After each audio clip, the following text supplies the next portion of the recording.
Harga emas menyunam sejak semalam. Ramai yang gelak bagi yang tak ada ilmu. Tapi orang yang simpan emas dengan ilmu, mereka kekal tenang. Kalau tuan-puan tahu kenapa sebabnya, boleh save video saya dulu sebagai rujukan pada masa akan datang. Siapa yang pernah baca buku Wang Emas Bertahan Ketika Gawat, mereka akan tahu bila harga turun, itu bukan maksudnya kita rugi. Kita takkan rugi dalam simpanan emas kita selagi kita tak jual emas kita. Risiko yang paling ramai orang tak tahu lagi sebenarnya bila kita simpan duit fiat kita makin lama makin lemah. Malah ramai lagi dekat luar sana yang ada ilmu tetap gembira kerana inilah masa yang terbaik untuk mereka borong emas dengan lebih banyak. Dengan bajet yang sama, mereka akan dapat lebih banyak gram. Sebagai contoh, bila harga emas 1 gram sekitar RM640, kalau tuan-puan nak dapatkan item 250 gram ni, tuan-puan perlu bajet sekitar RM162,000.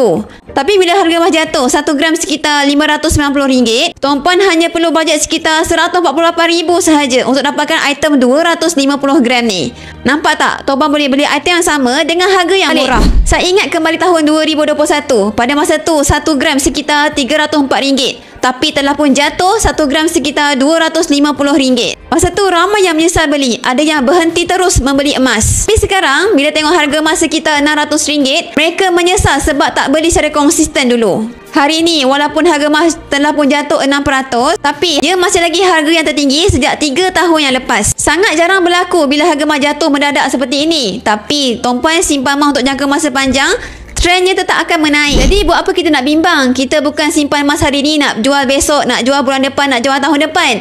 Tapi kita simpan emas untuk jangka masa yang panjang. Nak simpan emas dengan ilmu, bermatlamat, nak kaya dengan emas, belum lagi ada akaun Emas Public Gold, boleh rujuk pin video saya ataupun isi borang biru kat bawah ni untuk saya bantu tuan-puan sampai kaya.